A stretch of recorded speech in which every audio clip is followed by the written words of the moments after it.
Back to the daily grind. Thanks for checking out the channel.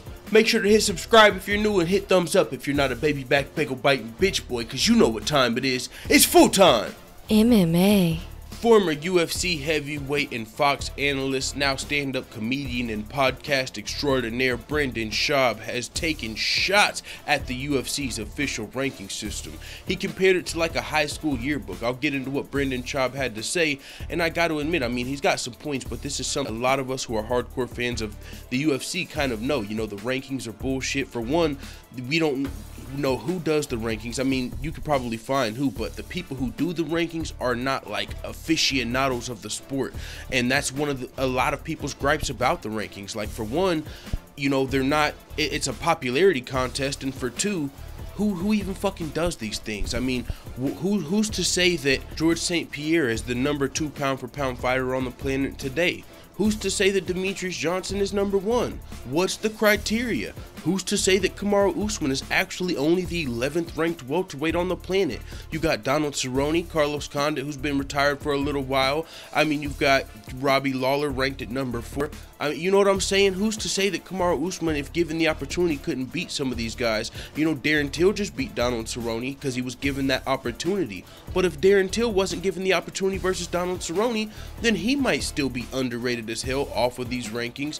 Or, you know what I'm saying? Or not even given that opportunity. He might have to fight 6 guys like a Kamaru Usman before he's on everybody's radar. Luckily for Darren Till, Donald Cerrone was willing to fight anyone, literally anywhere, in fucking like Gdansk at any time. But there's not too many Donald Cerrones at the top of these rankings, unfortunately, for the fighters who feel like it's their time to shine, the futures of the division, the Kamaru Usmans of the world, the Darren Tills of the world, who's now looking forward to fighting Stephen Thompson. Lucky for Darren Till, he's going to have England and the UFC behind him now to help kind of get him these bigger fights. But if you're a Kamaru Usman, unfortunately, because of the ranking system or because of the popularity contest, the game that the UFC is playing, then you've got to work on getting your social media following up, kind of like in high school, as Brendan Shaub is saying. The most popular person, it doesn't matter if, you know, if you don't agree with everything they do, they're the most fucking popular person, so they're probably going to get the opportunities. It is what it is. And that's what it is in the UFC. You can be on a undefeated in the UFC, or on a 10-fight winning streak, or on a 9-fight winning streak, or you can beat 2 #1 contenders in TJ Dillashaw's case and still get skipped for the title shot. So it's like, what the fuck do the rankings really mean? If I'm the #1 contender right now and I can't get a title shot, in Stephen Wonderboy Thompson's case, hey, I'm the #1 contender now, but just because I've already fought Tyron Woodley twice, I'm not going to get to fight for the title. So what does that leave Stephen Wonderboy Thompson to do? You know, be the gatekeeper until Tyron, you know what I'm saying? There's just so many politics that come into play with these rankings, and for the rankings to not even go off of skill, you know what I'm saying, as far as this guy deserves a fight, doesn't matter because this guy's more fucking popular right now and we think we'll make more money by putting these guys together. You know, so it is what it is. I completely understand what Brendan Shaub is saying here, and I think a lot of people are going to agree. But my just question is, as a hardcore fan, is like, what's better? I mean, you do want to see the sport grow, which it's been doing, but if you want it to be legitimized, I don't want to see the whole sport turn into a shit show. I mean, people stopped watching the WWE whenever they found out it was fake and it didn't really mean anything anymore. And so, like, even though the UFC is not fake, like, it's, if you know that it doesn't matter, the rankings don't matter, do you care about watching every card? It's like, who cares about these rankings? It's cool whenever you see, oh, number 2 versus number 4. You know, it tells you that these guys are some of the best in the UFC.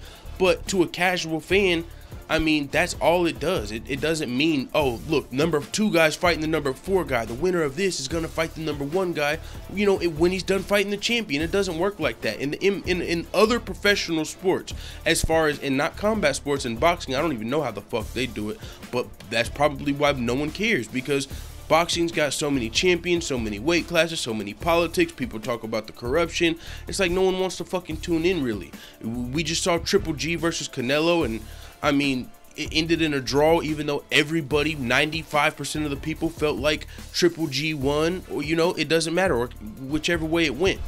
So with that being said, essentially what I'm trying to say on here is this going to be bad for the sport in long term? That's my question. What do you guys think? Do you think it's going to deter people like from the sport, new fans, when they come in and they actually start to become a fan of the sport and they're like, yo, TJ Dillashaw, I really like this kid, I just saw him fight. So what, you were saying something about him getting skipped over for the title shot? Why did that happen? Why did he have to beat two #1 contenders? And when you explain to him, oh, it's because, you know, this kid Cody Garbrandt, he had that star potential, you know, he had the look, he had the possibility of being a future. Like, wait, what? Are you telling me this guy got a fucking title shot because he knocked a couple dudes out and they saw potential in him, when you had a #1 contender that was beating other #1 contenders and he lost the title in a close decision and he couldn't get a title shot? What's going on there? You know, is that going to deter people? Or I just thought of something. It could not matter. That on the flip, once you're that deep of a fan of the sport, maybe they've got you. You know what I'm saying? Because we all know what's going on. We're still fans of the sport. We've seen the politics play out. We've seen people get title shots we might feel like weren't the deserving contender necessarily at that time for the title. We've seen it, and we continue to watch the sport. So maybe the fucking UFC is just smarter than us all. The new owners. Maybe it is about getting the casual eyes, because if you do everything the right way, TJ Dillashaw versus Dominic Cruz too, boom. If you just do that and, you know, you don't play the popularity contest, then you never, to be fair, you never get those casual eyes on the sport in the first place. If Conor McGregor wasn't here, half of, you know what I'm saying, the UFC, you cannot say has not grown since Conor McGregor.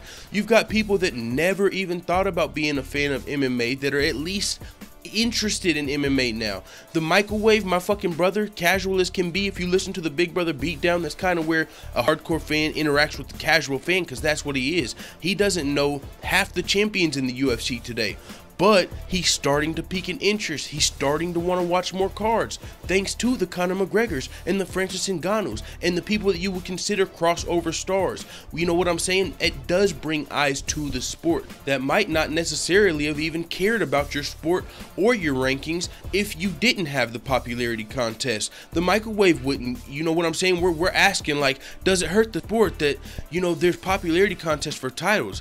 Actually, it might help the sport because it's growing the sport. Yes, whenever people dig deep and they're like, oh wait, so you're telling me he was number 6 when he got the title shot, or you're telling me this number 12 ranked guy got a title shot? Well, by then they already took the bait. They've already watched MMA. They've already, you know what I'm saying?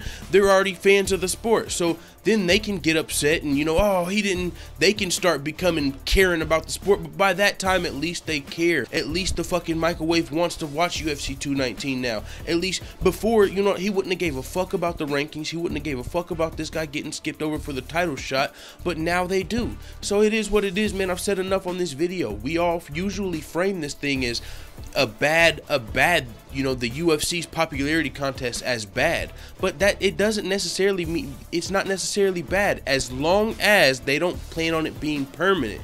If the UFC literally scrapped their rankings, that's a different story. But if they're just using these popularity contests and these money fights to bring people to the sport, that's not actually a terrible idea. You know what I'm saying? It's kind of like clickbait, you know, essentially. It's like real life clickbait. Like, hey everybody, check this shit out. Ronda Rousey's back, yeah. Hey everybody, check this out.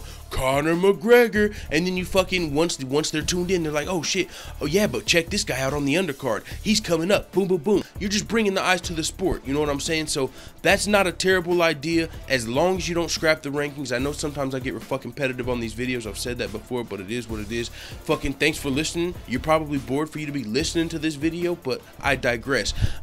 What I was saying is, yo, this might be actually fucking genius. The UFC hasn't came out and said fuck the rankings. They still have rankings for a reason. The UFC has to know that these things mean something.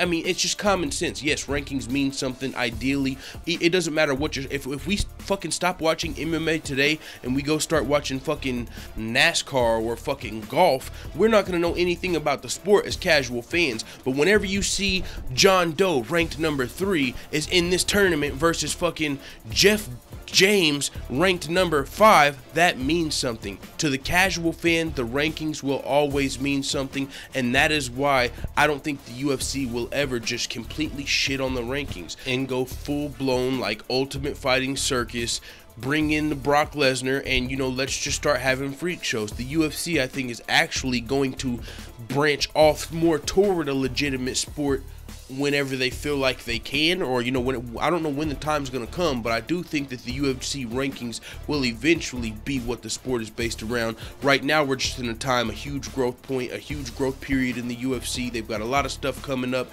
contract negotiations, you know what I'm saying? So a lot of eyes on the sport that are casual fans. They're trying to figure out how to keep those, you know, people entertained. There's a lot of stuff going on, so just to completely shit on the rankings, I think, is a little unfair, because honestly, I was looking at the pound for pound rankings, just all the UFC rankings, and they're kind of on point today, man. They're up to date. I was looking like there's not too much changing you can do.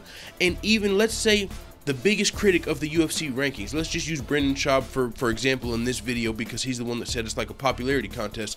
Let's say Brendan Schaub did the rankings, you know, it's like, it's going to be so hard for anybody to do rankings. For one, you're going to have to come up with a set criteria. Are you talking about like the person that's had the most success at multiple weight divisions? Are you talking about the person that's on the highest win streak in the division? Are you talking, like, literally, it would be so hard to just actually rank fighters with the different styles. So with that being, I mean, you know what I'm saying? Leave the fucking UFC alone for a second. It is what it is. Everybody likes to fucking rag on the UFC and the new owners, but man, maybe they're onto something.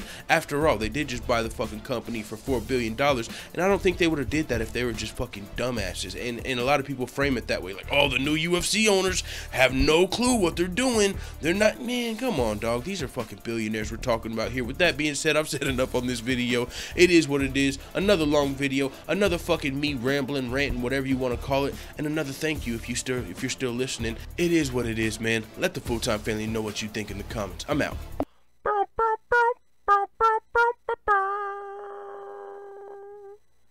Da da da da da.